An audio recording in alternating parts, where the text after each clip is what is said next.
Bismillahirrahmanirrahim. Assalamualaikum warahmatullahi wabarakatuh. Selamat sore, salam sejahtera bagi kita sekalian. Shalom, salve, om swastiastu. Namo Buddhaya, salam kebajikan. Yang saya hormati dan yang saya banggakan, Wakil Presiden Saudara Gibran Rakabuming Raka, para Menteri Koordinator, para Menteri, para Kepala Badan, Ketua Dewan Ekonomi Nasional, para penasihat khusus Presiden, Jaksa Agung, Kepala BIN, Kapolri, Panglima TNI, dan semua Kepala Staf yang saya hormati, Kepala Staf Angkatan,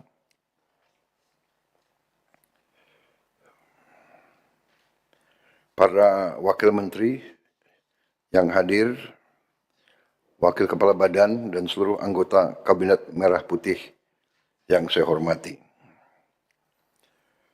Tentunya sebagai insan yang bertakwa, marilah kita tidak henti-hentinya memanjatkan puji syukur kehadirat Tuhan Maha Besar bagi umat Islam, Allah Subhanahu wa Ta'ala, yang memiliki sekalian alam atas segala karunia, atas segala kesehatan, kedamaian yang masih diberikan kepada kita, sehingga kita dapat berkumpul pada sore hari ini melaksanakan sidang kabinet paripurna menghadapi penghujung tahun 2025 ini.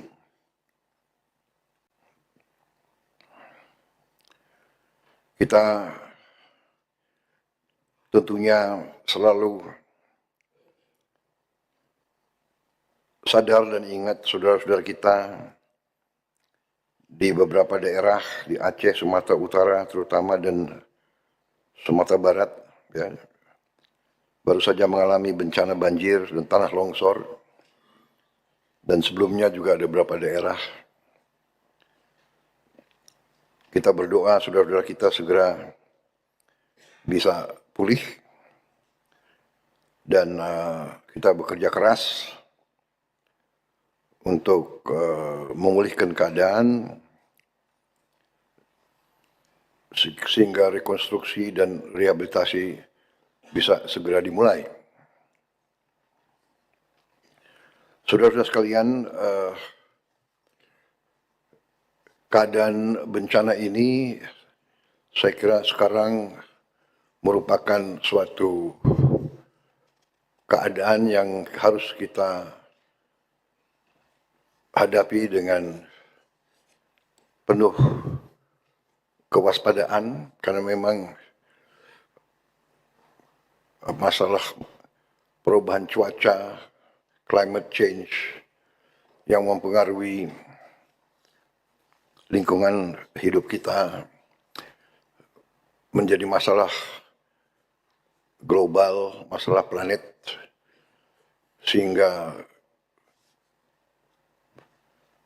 membuat kita harus semakin kuat, semakin tegar, semakin waspada menghadapi keadaan bencana yang baru saja terjadi dan yang sedang kita atasi bersama. Pertama-tama tentunya saya sudah menyampaikan ke rakyat yang terdampak. Saya sudah ke sana beberapa kali. Ke Aceh saya sudah 3 kali, ke Sumatera Utara 2 kali, ke Sumatera Barat baru 1 kali. Rencananya saya akan segera ke sana lagi. Saya merencanakan minimal seminggu sekali akan saya lihat daerah itu untuk memantau perkembangan. Tadi video tadi memang saya minta ditayangkan, tapi tadi saya tidak mengerti bahwa terlalu banyak yang ucapan terima kasih kepada saya. Saya kira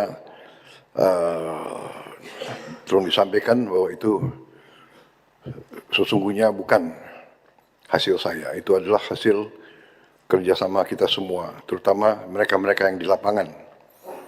Mereka yang bekerja keras berminggu-minggu, mereka yang juga mempertaruhkan nyawa, ada juga anggota kita yang kehilangan nyawa dalam rangka membantu rakyat yang terdampak. Jadi saya kira nanti mohon disampaikan ya, saya juga akan sampaikan langsung. Ya rakyat kita sederhana, ya kan. Kalau pemerintah pusat dah hadir atau elemen dari pemerintah pusat hadir, pasti mereka taunya ini Bapak Prabowo, Bapak Presiden. Saya kira ya itu wajar rakyat berpikir seperti itu. Sebaliknya kalau nggak ada yang beres ya Bapak Presiden juga yang tanggung jawab. Jadi ya itu risiko seorang pemimpin. Terima kasih. Jadi saya bersyukur saya punya saudara-saudara yang telah bekerja keras sehingga rakyat berterima kasih kepada saya. Tapi saya anggap terima kasihnya ke saya itu adalah terima kasih kepada kita semua, tim kita, pemerintah pusat, pemerintah daerah, semua pemerintah. Kecuali ya di sana sini ada bupati-bupati mungkin ya satu orang ya yang ya menurut saya kurang loyal kepada rakyat lah di saat kritis, ninggalin tempat dengan segala alasannya ya.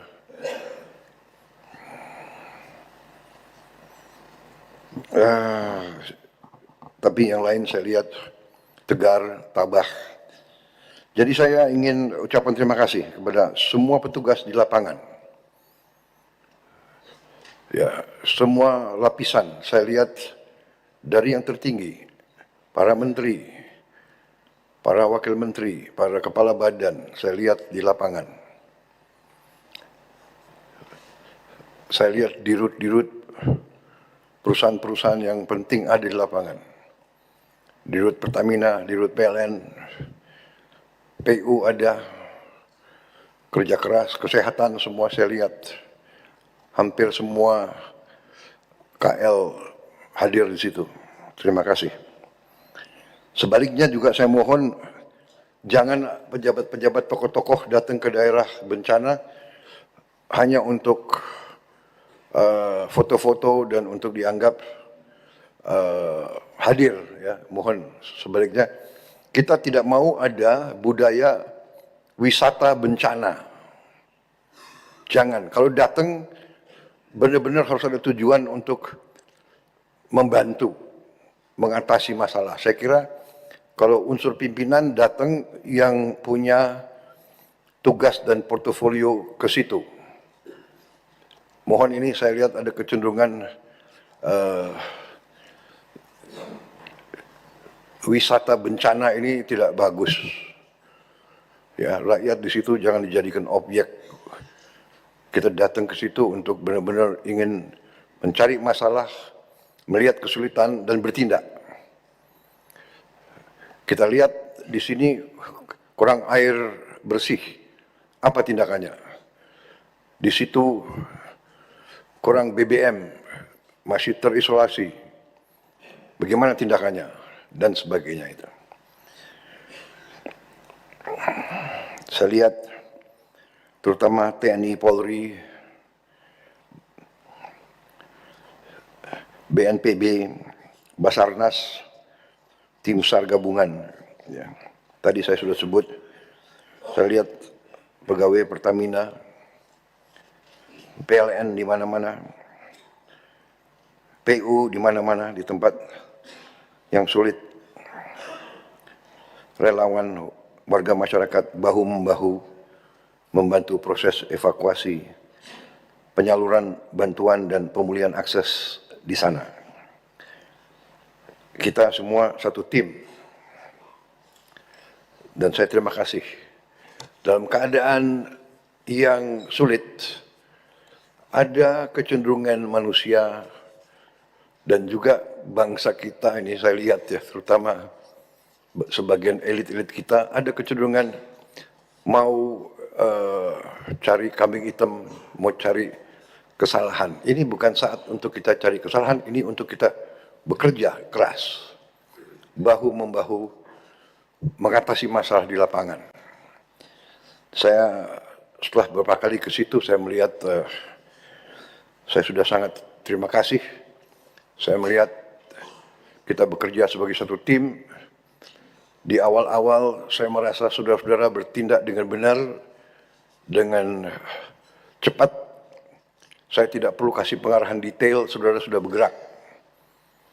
Saya senang di eselon pelaksana, saya dengar juga di TNI sudah berjalan cukup lama, bahwa bencana itu perintah operasi.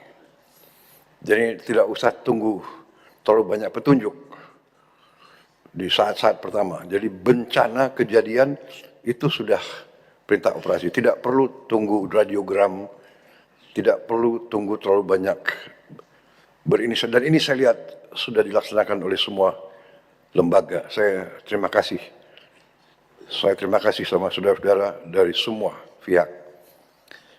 Sekali lagi saya minta kita waspada ke depan, karena justru di saat ini ada kecenderungan segelintir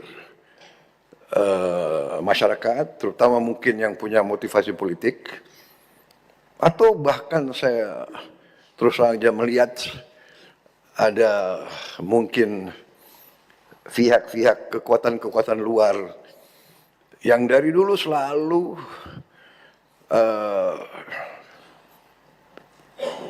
saya tidak mengerti, tidak suka sama Indonesia, tidak suka Indonesia kuat, Indonesia mantap gitu. Dalam rangka ini, di tengah bencana, di tengah musibah, mereka yang ditonjolkan adalah kebohongan, ketidakbenaran. Dikatakan pemerintah tidak hadir, puluhan ribu dalam saat-saat yang pertama sudah dikerahkan ke situ.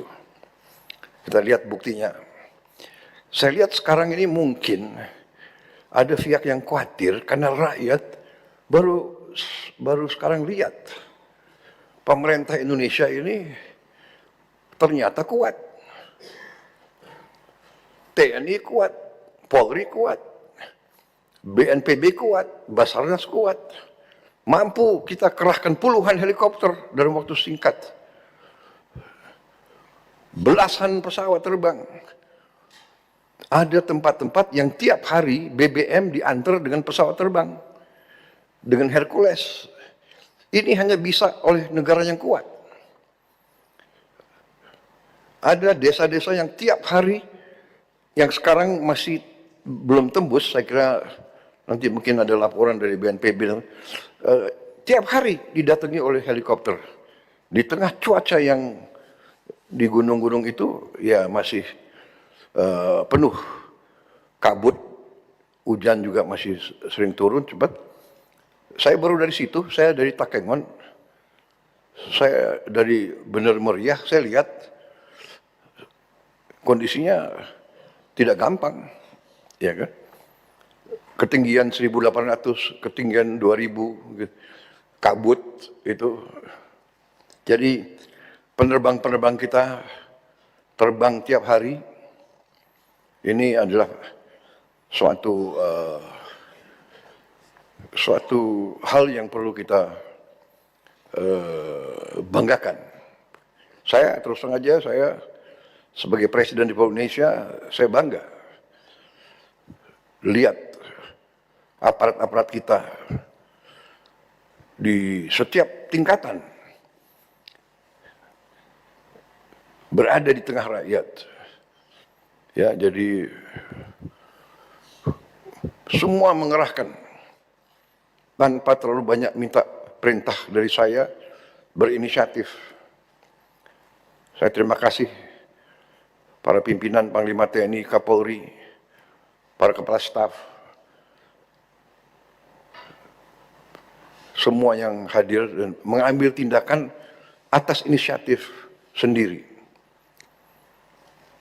Sehingga saya ditelepon banyak pimpinan kepala negara yang ingin kirim bantuan, saya bilang terima kasih. Concern Anda, kami mampu. Indonesia mampu mengatasi ini. Ya. Ada yang teriak-teriak ingin ini dinyatakan bencana nasional. Kita sudah kerahkan, ini 3 provinsi dari 38 provinsi. Jadi situasi terkendali, saya monitor terus, ya, dan kita sudah merencanakan segera akan kita bentuk, apakah kita namakan badan atau satgas rehabilitasi dan rekonstruksi. Segera kita akan bangun hunian-hunian sementara dan hunian-hunian tetap. Bahkan mungkin saya dapat laporan dari Menteri Perumahan, ya, mungkin mulai hari Minggu ini kita sudah mulai membangun 2.000 rumah. Kemungkinan rumah ini bisa langsung aja jadi rumah tetap, ya. Jadi semua unsur juga nanti bekerja sama, ya. Jangan ada alasan cari lahan dan sebagainya, pakai lahan milik negara yang ada. Kalau perlu PTPN, kalau perlu konsesi-konsesi hutan itu kita pakai semua. Jadi sekarang ini saatnya terus kita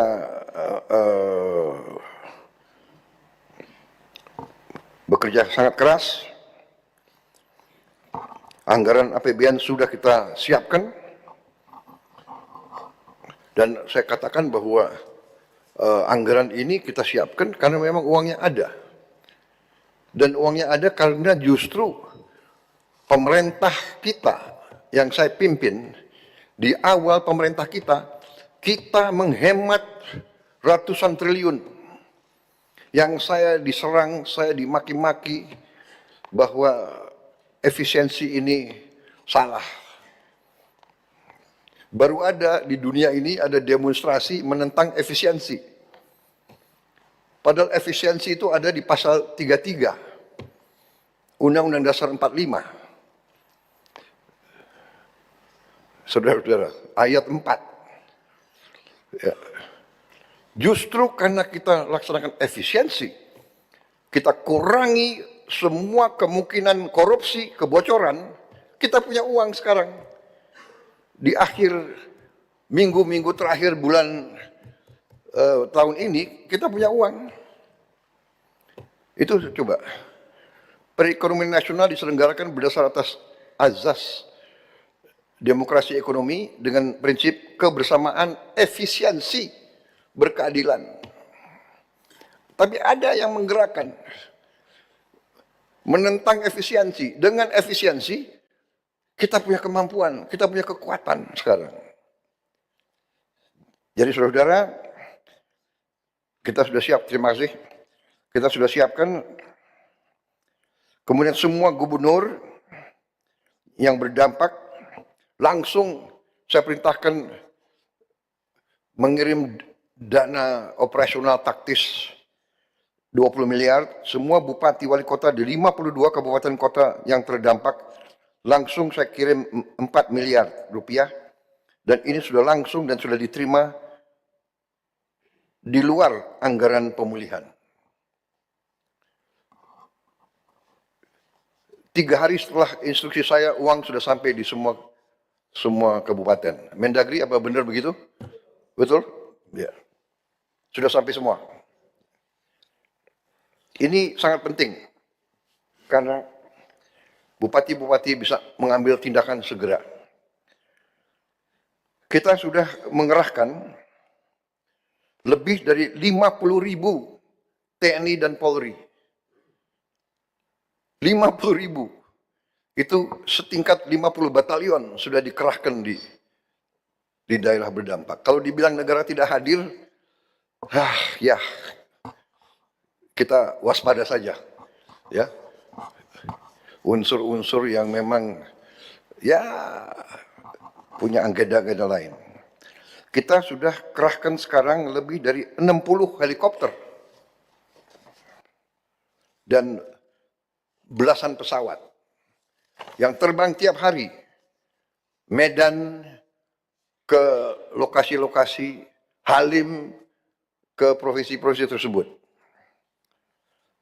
Saya sudah perintahkan Menteri Perumahan dan Kawasan Pemukiman bersama Menteri PU, pembangunan hunian segera dilakukan dan 2.000 rumah segera akan mulai dibangun.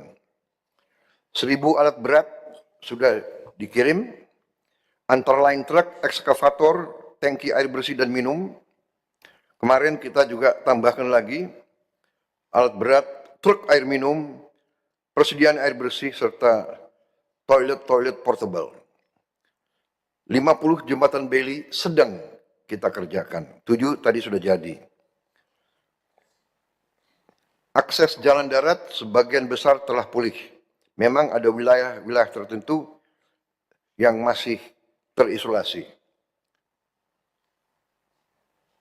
Ini masalah alam dan fisika. Saya telah minta maaf, saya tidak punya tongkat Nabi Musa. Kita tidak bisa selesaikan dalam 3 hari, 4 hari, 5 hari. Mungkin 2-3 bulan aktivitas akan benar-benar normal. Tapi syukur alhamdulillah sebagian sudah masalah listrik, sebagian besar sudah menyala. Masih ada beberapa yang harus kita percepat. Masih ada beberapa yang berbahaya. Karena kabel-kabel kalau liwat air yang masih banjir itu berbahaya. Ini bisa mengakibatkan korban nyawa kalau tidak hati-hati. Jadi PU itu PLN bekerja dengan sangat menghadapi kondisi yang sangat menantang. Dan mereka sudah di situ sudah belasan hari.